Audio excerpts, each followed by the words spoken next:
Hi everyone, welcome back to another edition of the Velvet Lounge Life. So, first of all, it's the nighttime edition. I was about to go to sleep, and I was like, I am going to make this video if it's the last thing I do. Okay, it'll be the last thing I do for the night. So, thank you for returning to our acting sessions, our acting lessons of life, and this is basically how to become a successful extra second best friend. Or you can get some print work, maybe some voiceover work, etc. in the industry. So we call it a gig. So this is what I'm going to discuss, and I promise this, and it is basically the financials, how to deal with those, as far as knowing whether or not it is worthy of you to take a job that will not make a profit for you. So you know what an ROI is? It is a return on investment. So if you invest in a project, and what I mean by that is you have certain expenses, transportation, you may have to stay over, you might have to buy your own meals, and I'm sure you'll have to buy a snack, a bottle of water, or something along the way. You may have to do some things with wardrobe. A lot of times now, which I think is a great thing, you may have to bring your own makeup, and maybe you're running out of your favorite MAC compact, and you decide that I have to go to Macy's and get another one. Well, guess what? That's an expense. So, and also, how far is this place? Like, is it far, far away? Is it just one state over, but it's not that deep and far into that state? Is it going to take you, and sometimes people are like, well, oh my God, it's only in New York. Okay, but is it in Albany? If you're in Connecticut and it's in Albany, that is a ride. So versus if it's in New York City, that's not so bad. So you really have to just, look at all of these factors, as well as who's involved in the project. Are these known people? And if they are known, are they notorious, or are they just florious? That's not even a word. But, you want to have an idea of who you're dealing with, because in this business, any of the businesses that have to do with acting, modeling, voiceover work, etc., you know what I'm talking about, music, theater, you have to really look at who you're dealing with. And I don't mean don't deal with people who are not well known, but if it's going to come out of your pocket as an expense and you have to wait to write it off on your taxes, then you need to look at all factors, and you technically should be doing that all the time regardless. Where will you get your first initial information? From the casting notice. So if they don't have an official casting notice, ask for one. Because that casting notice should give you, I would say, 70% of the details that you need to make an informed decision.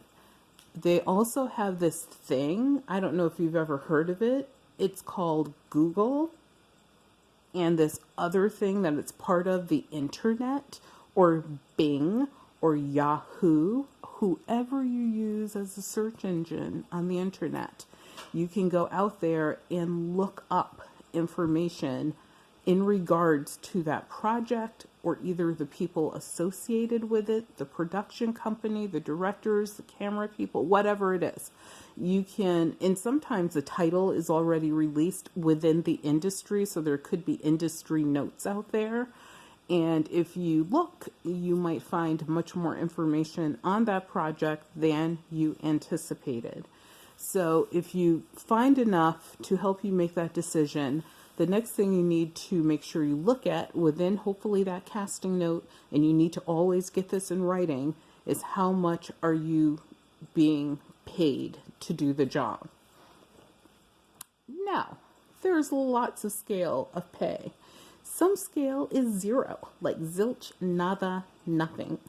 What does that mean? It means exactly the 3 words I just used. It means you will not be paid anything, and I mean nothing. So there will be no services given to you in repayment. There will be no merchandise given to you in repayment. There will be no elegant hotel room, vacation, stay place, whatever given to you as repayment. You are basically doing this for the experience and to help a brother or a sister out. Technically, that's exactly what it is. And so as I just stated, what do you get from it? The experience. And hopefully the knowledge, when I say experience, I think to me it means like 2 different things. And knowledge, to me, it goes much deeper than I'm learning how to become a better actress. I am learning how to improv. It's like, okay, you're learning that, but also hopefully the experience is that, plus you are also watching what everybody else is doing, from the production crew to the angles of the camera to listening to what the producer says and how he or she says it. How they try different things, or not just like, let's get a single shot and run because we don't have permits to use this place.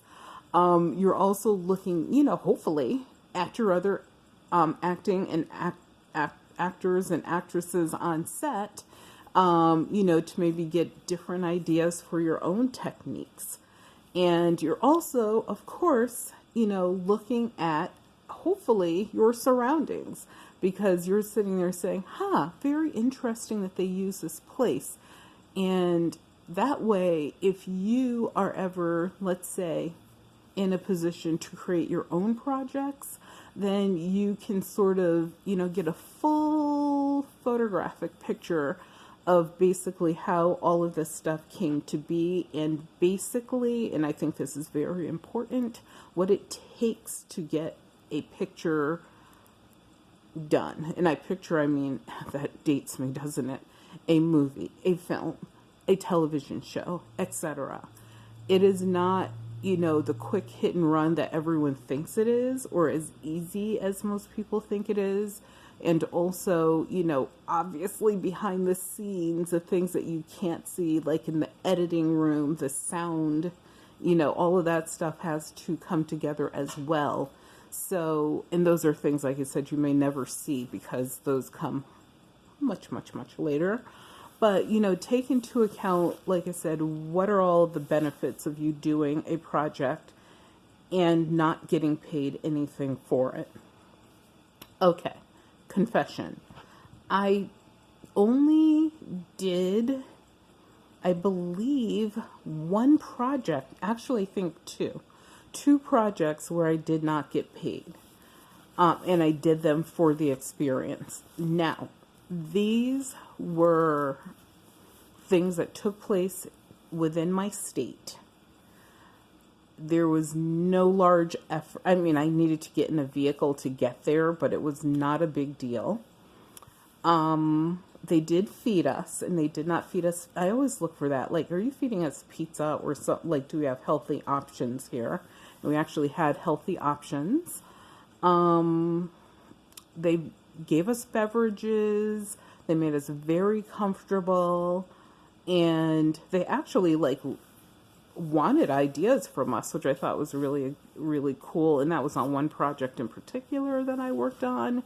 And that one was so much of a pleasure to work on. I actually worked on another project with them. So technically, now I think about it, I did a total of 3 projects with no pay. And I did them for the experience. So after I got that experience, I basically moved on. I was ready for the big paycheck. And so the very first paid gig I had was with MTV.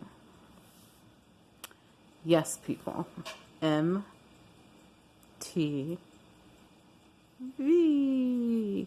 So that's the music television station, which basically barely plays any music anymore. It's so disappointing.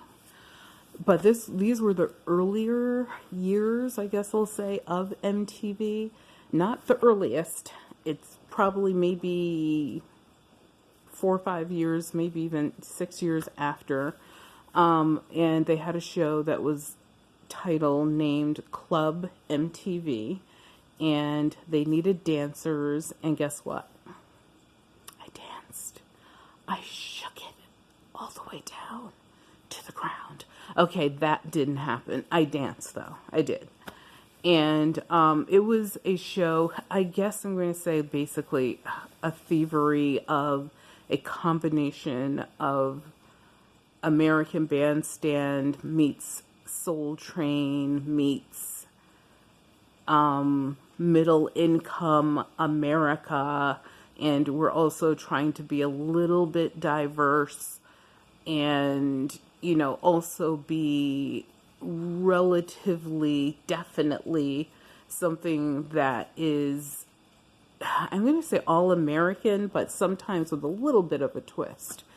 And so why did I not make money on that project? It was because, number one, I did not live in this state where the show was being shot. So I had to travel from my state over one state to the city of New York to do that show. The other thing is I had a real job. I worked for a bank. So it's funny, if anyone ever caught me, it was like, oh my God, that's you? Because my look would be so different than work look. So it was like, or even life look. It would be so funny. And it was like, I was, I guess, a version of a female Clark Kent, but I was definitely 100% girl, dressed like a girl. The Clark Kent part comes in. Superman, if anyone knows, that's like his alter ego, is, you know, you would see Clark Kent, he's in a suit. He has his little glasses and his little fedora. But then he goes in a phone booth and he comes out in tights, let's just say a leotard and a cape on his back and that cool ass hairdo that he had. And that was basically me. I would go in, you know, dressed very conservatively. And then I even had the nickname Church Girl for a while. And then I would put on my other clothes and be almost like this punk rock kind of sort of chick. And that is more me, really, than the other side. And so I had to, like I said, travel to New York for this job.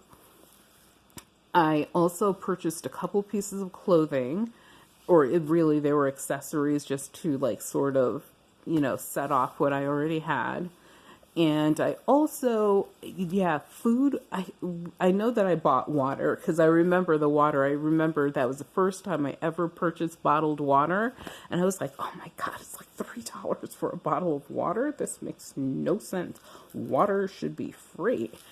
But I did not want to drink their water, and I went to carry a bottle because it was convenient. It was hot, for the love of God. There were 99 of us. There seemed to be 99 of us. There were a lot of us, though. There were a lot of us. I think there was like, God, there had to be well over 100 plus people. But anyway, so all of that cost money. And also, I use my vacation time for work. So if you want to, you could factor that in as how much did you get paid per day, per hour, however you want to figure it out.